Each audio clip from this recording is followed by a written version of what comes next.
Hello, everyone, and welcome to this week's edition of the Gorilla Viewpoint. It is a pay-per-view week. It is, of course, AEW Full Gear. We'll be going into the details of that towards the end of the episode. I'm Lucas Jackson. I'm joined, of course, by Jazzy Josh Porter and by Champagne Charlie. So, gents, busy week ahead, and we're getting to that time where, weirdly, obviously 2020 is winding down, and so we're already talking about 2021, believe it or not. Get this year over with, honestly. Yeah. At the very start of that year will be the Royal Rumble event, which at the moment WWE are looking to make a few changes to. So this comes from there's a few sources here to go through, as it seems that, so the WWE, obviously, they are looking to relocate the Thunderdome, which we discussed last week, because of the NBA teams and sports resuming in Florida. They're looking to move on. And so the belief is that the next location is going to be confirmed very, very soon, and that location will take them through till February 2021. So another 3-month residency. They're looking at newer arenas. They've been looking all over in North Carolina. They're looking in Texas, New York, and of course in Florida too. The belief, however, is they are looking, believe it or not, this word that has escaped us for so long, especially when it comes to WWE, they're looking to host the event with fans in attendance. Wow, that's something you haven't seen in a while. I know. I mean, it's going to be it's going to be fantastic to see fans again. But obviously, it still depends on what the situation's going to be like when that day actually arrives, because things can drop at the hat with the way things are right now. Yes. I mean, like Florida, they have seemed to be the only state that are allowing these big events to happen again. Yeah. So that will probably be their best bet. But I do get a feeling that Vince might want to take WWE out of Florida, to another location. Possibly, yeah. He's probably eyeing up one of the states that are kind of allowing more fan attendance, which I wouldn't blame him, because that would be ideal for their situation. My only worry is the amount of traveling that the superstars are going to have to be doing. Are they not then upping the risk? Potentially, but I guess if they do travel, it's still likely that more superstars will contract. Well, I'm not going to say it, but you know what? So the thing, yeah, the real C word. So yeah. Yeah, I mean, with respect though, if they're traveling to Florida already, all they'll be doing after that is just traveling to another location. I mean, because it is another residency going up to February. There we go. So I guess it's one of the things where because it's deemed an essential service in Florida, which is baffling still. But anyways, so it seems that they are running to the Thunderdome in the Amway Center up until the Raw following Survivor Series. So the belief is that the new location would begin the SmackDown following Survivor Series. So they've only got a couple of weeks to kind of get that all announced and confirmed. And there's a lot coming out of this as well, like, if Vince obviously looking to move WrestleMania, to this next year's WrestleMania to the location of this year's WrestleMania, where it should have been anyway, to Florida too. So very weird time. It is what it is. They have to do what they have to do in order to keep everyone safe. So that's the thing. So. Well, look, I'm cross fingers and hopeful that they can have a say, as long as it's safe to do so. The Royal Rumble with it. And just one last thing coming off that story, it does seem to be that they are happy with it if it is just going to be that one show. And then I think we discussed this last week, I believe. We said they might do the Rumble with fans and then not have fans for a little bit, then bring fans in for Mania. So it wouldn't be, it's not believed at this point anyway to be a full-time thing, just something we're looking I think the reason why they want the fans, though, for the Royal Rumble in particular, is that when they do the countdowns in the Royal Rumble, it's all about the fan participation, isn't it? Yeah. Hearing the count along with it, the whole 10, 9, 8, 6, all that kind of thing. And it's hearing the pops as well of the surprises, of the surprise entrance in the Rumble. Because every year, well, most years anyway, you're bound to have one or two surprises. Something which looks like to maybe coming our way a bit sooner, though, is that the Bella Twins, the WWE Hall of Famers, here we go. the Bella Twins, they have shown interest this week in facing the current women's tag team champion, Shayna Baszler and Nia Jax. This follows a Twitter kind of thread that's going around where WWE tweeted the picture of Shayna Baszler and Nia Jax following last night's episode of Monday Night Raw, still as the champions, and asking, can anyone stop these? And Nikki and Brie did the emoji. And then there's been like a back and forth thread between the two teams going on throughout the evening. And it does always seem to be WWE's MO to use social media to promote something. And perhaps this is something which they might throw on to the end of the year, very soon as something to... Hopefully it's a short-lived return. Yeah, because they've made it abundantly clear that they're trying to cross over into the mainstream, aren't they? Like the reality TV style. Reality TV series, and they're trying to get into TV. I hear they've been trying to get some acting jobs here and there. Yeah. They make appearances at award shows, etc., etc. So you can't keep on riding the jet stream, of WWE if you're trying to do the crossover thing. Look at The Rock. He makes appearances every now and again, but that's it. It's once in a blue moon. Whilst the Bellas have been coming back and forth the last couple of years now, so I think people would have preferred The Rock. Yeah, I know. The Bella Twins. If you're gonna make that transition into the mainstream, have the balls and go through with it, okay? And then if you want to come back some years down the line, then that's fine. But at least give the break a bit of time. Do you know what I mean? So the only thing I can kind of think of is that with obviously a lot of Hollywood shutting down, they probably haven't got a lot of those events to go to. I didn't really they've got nothing better to do. That's reassuring. I'm not slagging off the Bella Twins. I quite like the Bella Twins, that kind of thing. I don't. Because, I'm not slagging them off, but you know what I mean. The times have changed. It's not about just looking like I'm an image anymore. It's you've got to have. The women wrestling has changed for the better over the last few years. So it's not about looking good. So of course. I mean, I can only think that they want some ratings as well in the nicest possible way. So I think I'd be up for it if it's something they do as a quick program, perhaps at TLC, because there seems to be no women's win it would have to be as Porter said, it'd have to be a short reign, wouldn't it, if they did win it? So. But my biggest concern is myself, along with many other WWE fans, do not like the Bella Twins. I won't take anything away from them. When Nikki Bella got owned by Ronda Rousey on the mic, that was pretty cool. Because usually things are funny because they're true. That's the thing. So yeah. I won't take anything away from them.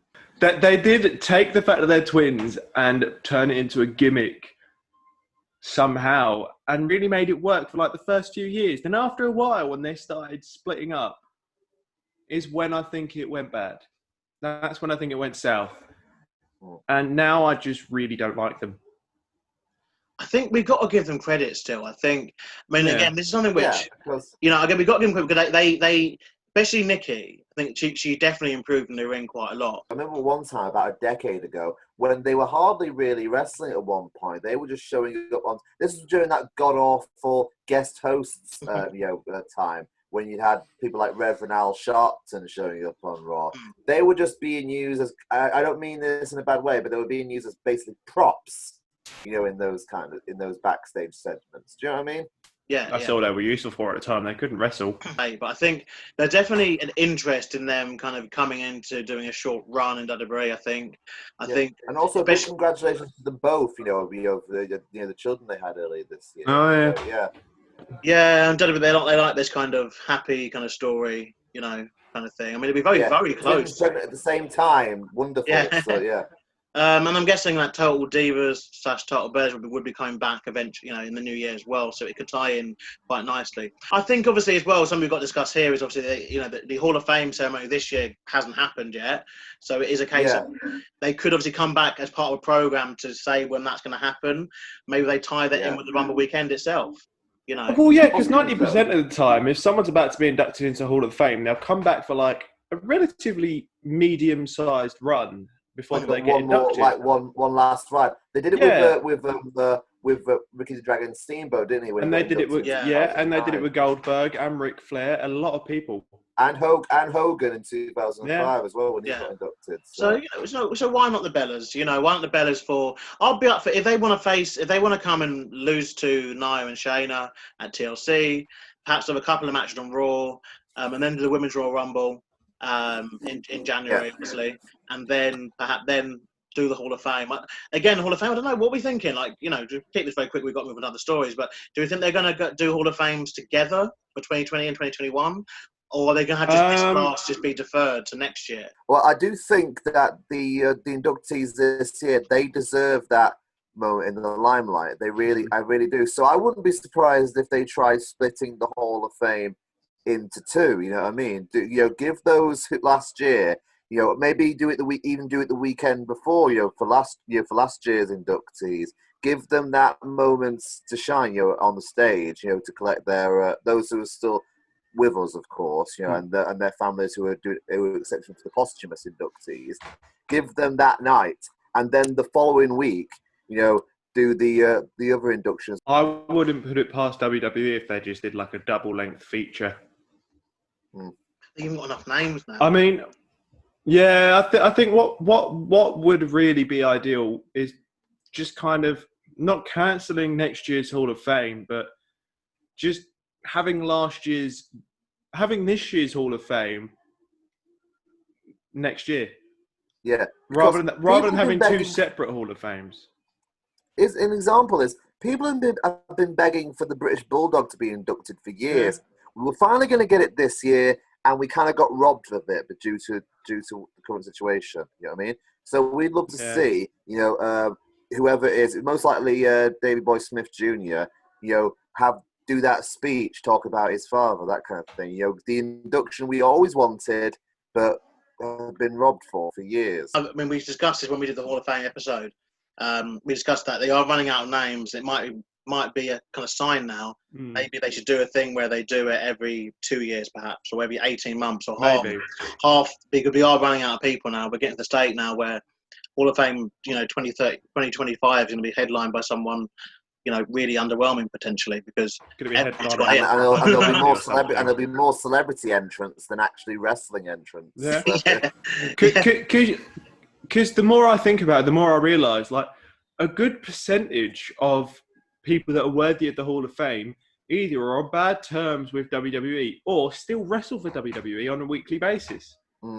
Randy Orton, Rey Mysterio, Jeff Hardy, Matt Hardy being one that's probably on bad terms. But yeah, you've got all these people that are worthy of being in the Hall of Fame that they've been in the business long enough, but they're still wrestling on a weekly basis. So it's kind of a hit and miss situation. Yeah, and everyone else, people that they've fallen out with. But we must move on. You got some news for us about talking about the tag stuff. Porter, you got something about the Impact tag belts.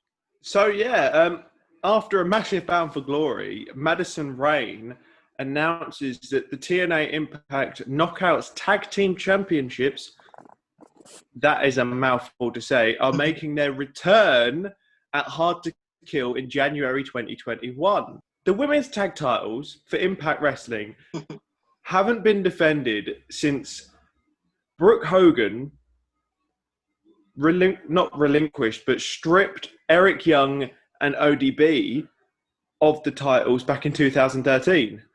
On the basis that wearing the belts. Yeah, on the basis that Eric Young is a guy.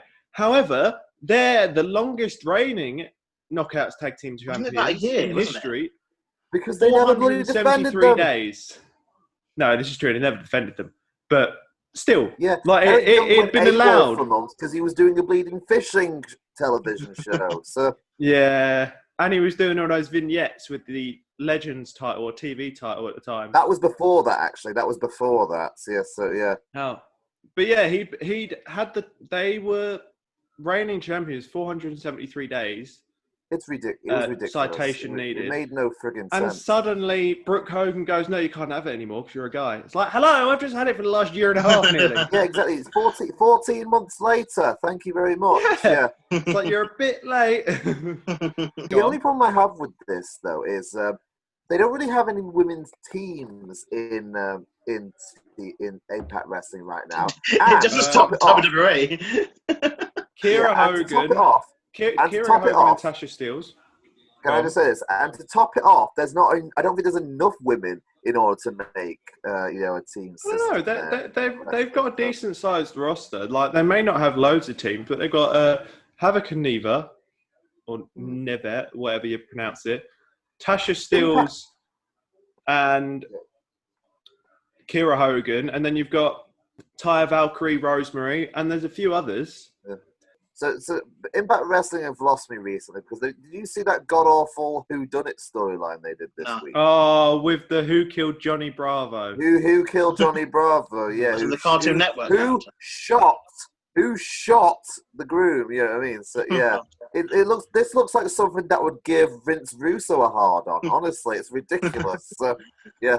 It is his kind of shtick. It is. So, yeah. It is. I mean, look, I think it's good to have more women's belts in wrestling. I think 100%. Obviously we are. Yeah. The odds are just so heavily favoured to WWE at the moment because their women's divisions are just much better than the other companies. They've got the best talent, but it's good that the other companies are obviously trying. And Impact, this is something which obviously now slides them kind of above AEW in a sense, where they're going to have a secondary women's belt, as we're going to get to our predictions. I think that's why they did that tournament earlier this year to try and kind of test the waters with it, didn't they? Yeah, and we're going to get to AEW very soon. Bunsen, you got something about Lio Rush as well, Mr. Porter? So yeah, this kind of ties into my next piece. So Lio Rush is kind of contemplating not retiring now. He was meant to have his last match back at GCW, but now it seems that he's not, considering he's now competing in a tournament for New Japan Pro Wrestling. Now, as we know, TNA used to have a pretty good partnership with New Japan Pro Wrestling. It appears that they may be going back to this partnership. Earlier this year, we were meant to have the Best of the Super Juniors number 27, which was meant to happen in May this year, but it's actually happening this month. However, alongside this, they'll be having a smaller 8-man tournament called the Super J Cup. So in this 8-man, they not only have former WWE stars Lio Rush and ACH, but they've also got many Impact Wrestling stars. I'll give you the full list. They've got TJP, ACH, Lio Rush, Chris Bay, Ray Horace, Blake Christian, Clark Connors, and El Phantasmo. It's quite a good lineup. Yeah, they got a bit of a mix. Good lineup. Yeah, very impressive. Yeah, they've got some members of the New Japan roster, some members of the Impact Wrestling roster, and a few former members of the WWE roster, along with the odd indie talent. Should be a good lineup then. Fingers crossed. So this is happening on December 12th, and the way it's going to work is it's just a tournament throughout the night, an elimination tournament. I see. Okay, well, one night tournament. Yeah. Okay. Yeah. Whereas the Best of the Super Juniors is like a points round robin type thing. Round robin, yeah. Well, look, I believe it ends at Wrestle Kingdom. I think it's something exciting. Idea. You don't get anything you don't get anything like that anymore because usually they like to try and drag tournaments out quite a lot. So but the fact that Impact Wrestling are allowing TJP and Chris Bay, two former X Division champions, to go over to New Japan Pro Wrestling, just makes me think that there could possibly be a partnership again on the horizon. That'd be pretty good. Yeah. Look, I think it's a good idea, and I think that it's very unique, like you said, to see this happening over one night. Usually, it is usually over a few weeks.